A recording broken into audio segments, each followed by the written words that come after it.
125 million girls and women in Africa were married before their 18th birthday. The understanding of the fact that catch them young age, then they shall be yours forever, is one way or the other the jargons people use to make a case. She was married off to a man in a country she doesn't know, into a community that she doesn't know. The man had other wives who abused her, maltreated her, and the man himself sexually abused and raped her. This man thinks that once she's a wife, no matter her size, she must, behave as a wife.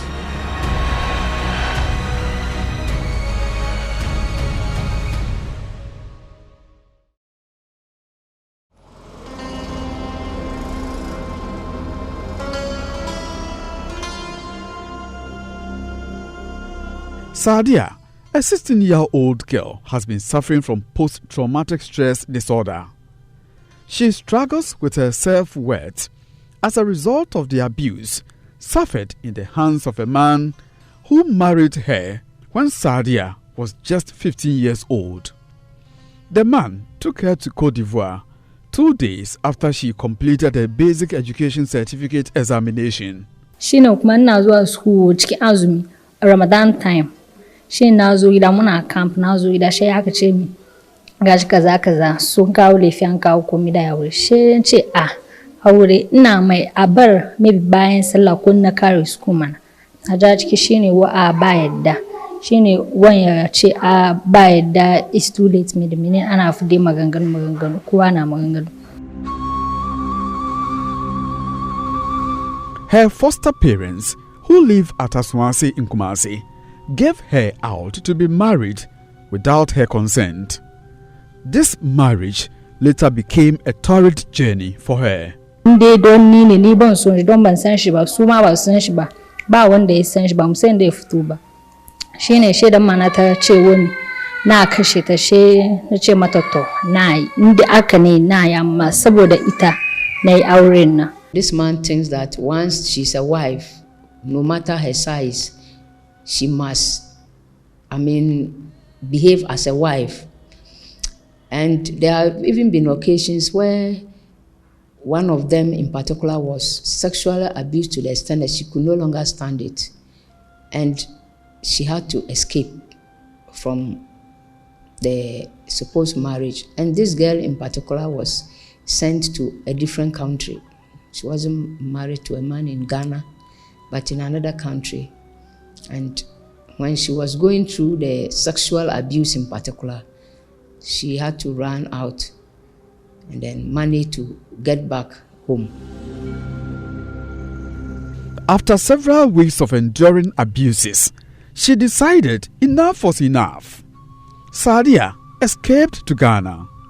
Unfortunately for her, when she got back home, her relatives said she must go back because once they have performed all those customary marriage rites, then she's a wife. The victim in this case was very traumatized because she had been through what I described. Most people would not have been able to live afterwards. First of all, she was married off to a man in a country she doesn't know, into a community that she doesn't know.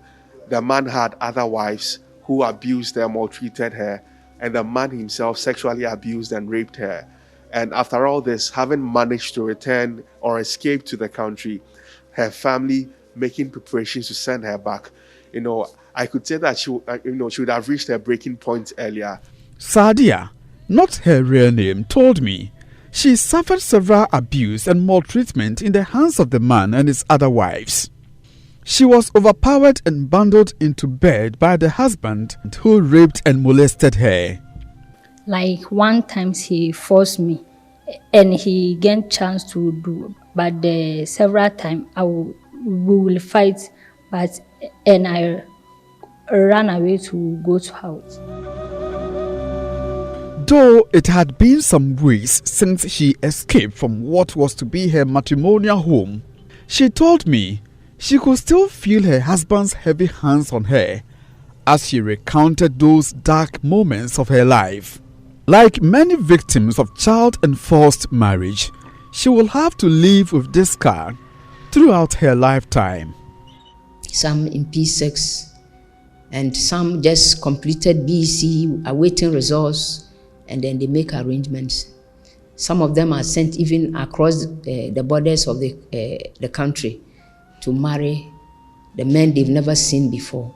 And most of these men are far, far older than, about 2-3 times older than the girls concerned.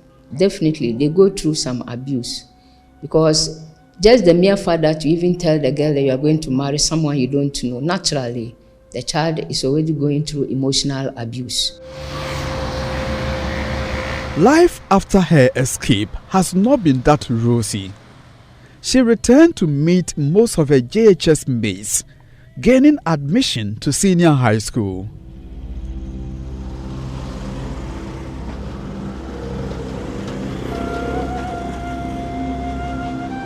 But Sadia was rescued at the night before her parents could send her back to the husband. When the time to send Sadia back to her abusive husband was nigh, she was confined to the house and her position at the family's food business terminated. The rescue operation, led by armed, uniformed and plain-clothes officers, will not come without resistance from the family. Superintendent Susanna Derry is the unit commander of DOFSU in the Ashanti region.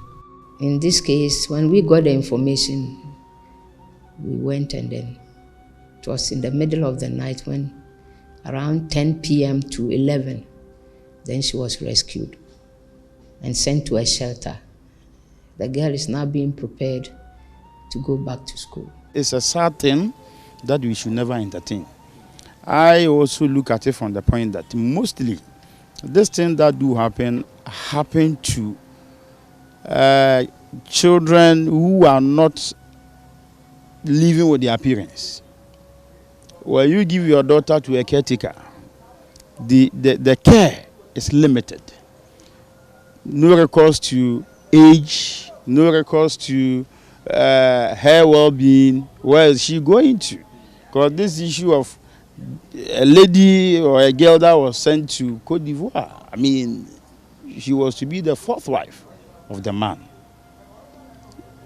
Very young girl, putting her in such a trauma.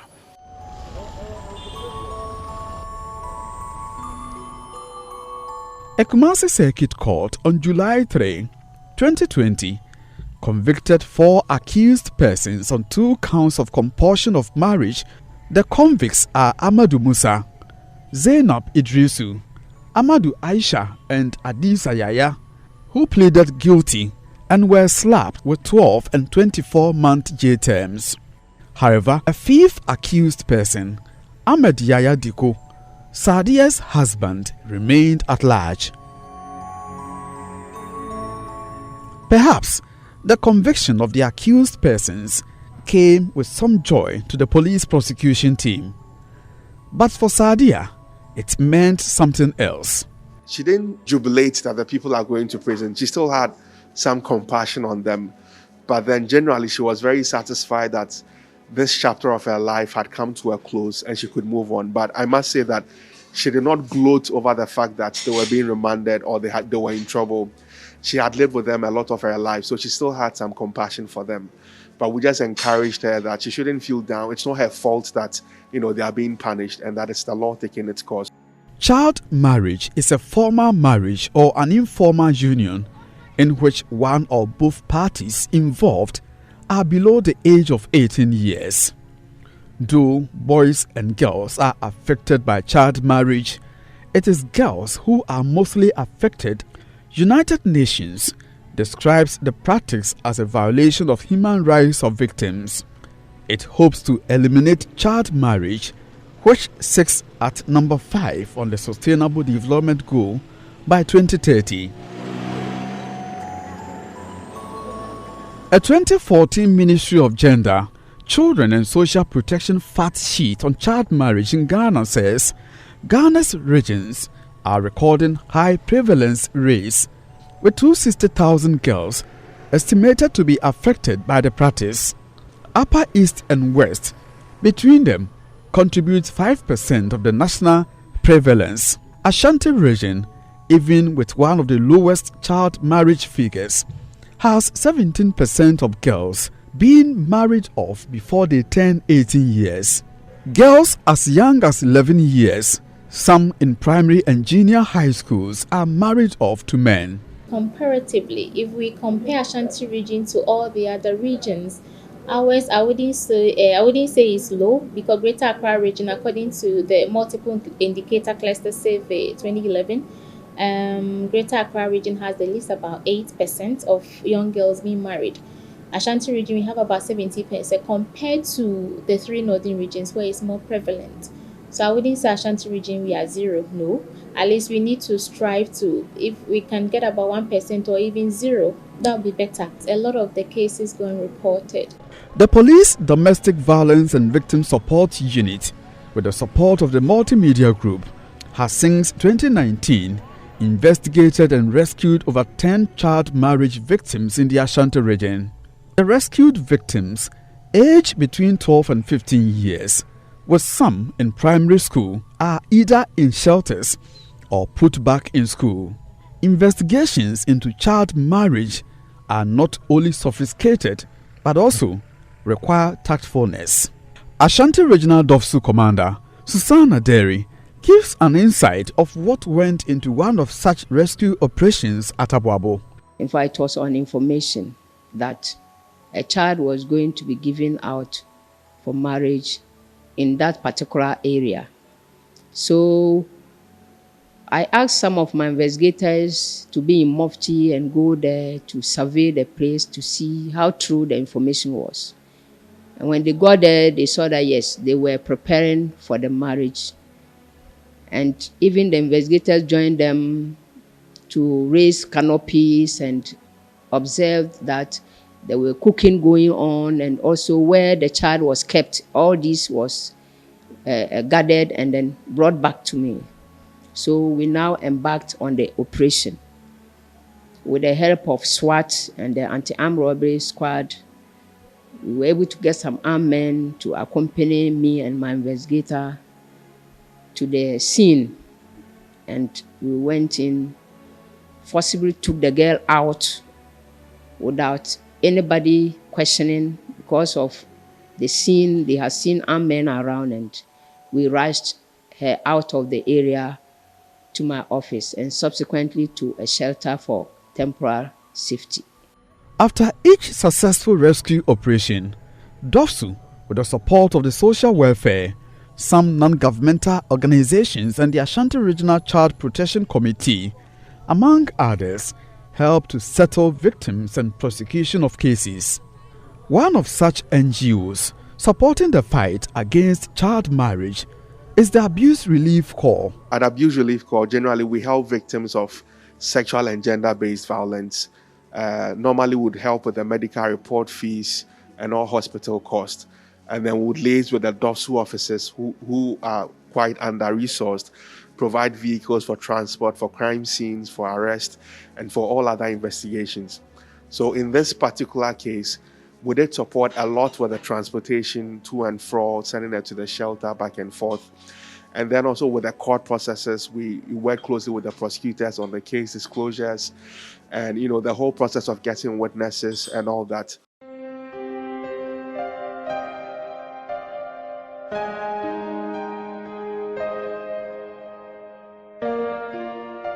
For victims like Ramana, not her real name, such life-saving police interventions are of special essence to victims. She recounts how her parents confined her to the room upon return from school to marry her father's nephew as a sign of respect. They will tell you that when your parents say something, then you say no. Like it is an insult to them. Even they told me not to come and report.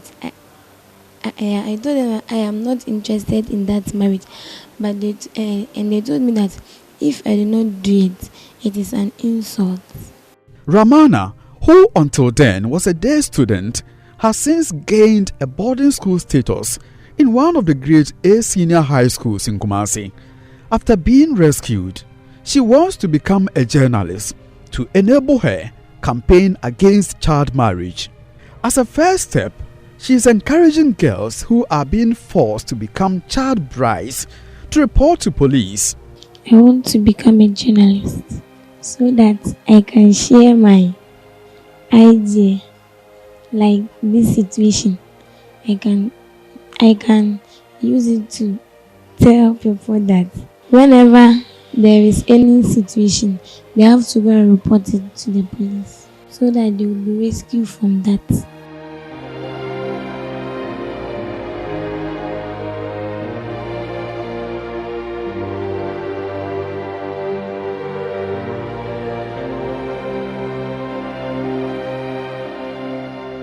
When we were questioning the girl told us that she wasn't interested in the marriage, but because she had to obey the parents, so she had to accept it, though she was not happy. So that encouraged us to continue the case until finally we had to get to court, because we saw that just merely advising them was a difficult thing for them to understand. So we took the case to court. Court ordered that the girl should be given boarding status right away. The father was first remanded into prison custody for 2 weeks, and later on he's been fined 200 penalty unit and also signed a bond to be of good behavior for 2 years.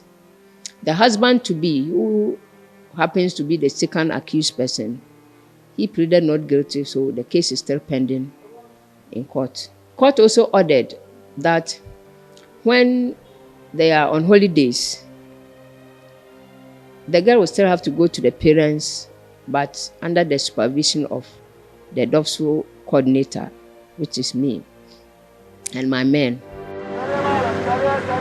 In the course of investigating child marriage, I came across another aspect of the phenomenon, which is forcing girls who are above 18 years into marriage. At least 2 girls aged 18 and 20 were forced to marry men they didn't love. Only the case of the 20-year-old woman was reported to police. The 20-year-old woman escaped from a Kumasi family house. On the same day, she was scheduled to be taken to the husband's house in Obuasi Nshaeso. Friday no di agoro saa ya wo video no kura betimi aba. Betimi di aba Saturday so di agoro. Enti say I from agoro the system when I was say or the assessor my point. Friday so saa. Enti na nadwo no Saturday na di agoro na nadwo na break be frame o see an what say. Ne boy ni ma me so ndwane. Me ba ni ndwane. Ti bi so man fa nya asem. Let me drink any power watch yachi na share them Friday and Saturday odwane ayede. I told my auntie I'm not interested in that man. I don't love him. So no matter what, I can't sit with him. Then she refused. That's because he's rich. I have to go and sit. So I agreed because they forced me.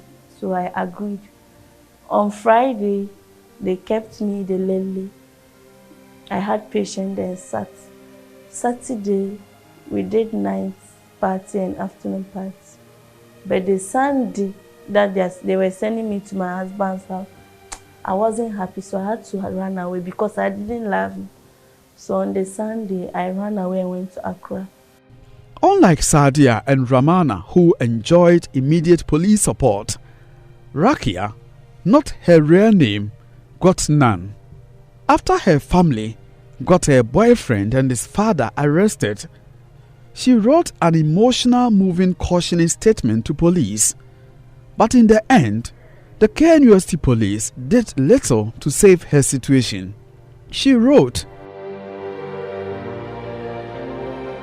to present her statement of being forced into marrying a man called Alasa Ababila, who is almost 50 years of age, and I stand firmly that I have disagreed to marry the man with 2 wives and 3 kids. My reason is He only knew me for a week, and my auntie Hajia Atika was pressurizing me to marry the man because he's rich. But I don't love him. I am pleading on your behalf to support me on this issue. I will be very glad if my right as citizen being given. The 1992 Constitution did not state that they should force a lady to get married without her will. So that's why I wrote my statement, and I wrote that if only the Constitution exists, they should come and save me out of this problem. The only thing they told me is they can't solve this issue. I have to go to the DOFSU, then report my case there, but they can't do anything about this. And that's not their duty to, their duty is not on this. Their only duty is to arrest them and catch criminals, but their duty is not on marriage and stuff. They didn't give me any help. I was disappointed because I needed them to take an action. Maybe to tell my parents they shouldn't force me into that marriage. They rather said I should go, and they knew I wasn't having the chance to go to the doves. In the end, Rakia was punished by her family to atone for engaging in what they say was unprecedented shame and taboo on them, as the family deny ever forcing her into the marriage. If you said that, Mbema no busuafo na efiri buase aba na oba ni nni wo no se bi se nka mo yare bi wa metwa ompe be ma na starting no aka ye mfoso aware de se mfoso ni party se first no. She was bundled into a waiting car to begin her adversaries in Obuasi town of Inshaeso. It marked the beginning of painful experience. Rakia suffered sexual abuses in the hands of her new husband and was left heartbroken. That man too, that I got married to, every night he has to come. He has to come and force me and sleep with me. But I wasn't giving him the chance because I wasn't interested in him. And I have no feelings for him. So he forcibly slept with me. I was even crying when he slept with me once. From that day, I never allowed him to sleep with me. When he's coming to me, I will get up, then scream. As if that is not enough, Rakia says she was imprisoned and spies set for her in that walled house to prevent her from running away. I was imprisoned. On the other way around, he locked me inside. Even if I'm to come out, only the hall and kitchen. But I don't go out. I'm always inside. And if I try I'm going out, his brothers are around. They always ask me, where am I going? So it's and my auntie too has brought a woman to stay with me in case I'm going to move an inch. They can stop me. When Rakia could not bear the pain any longer, she thought of ending it all by taking her own life.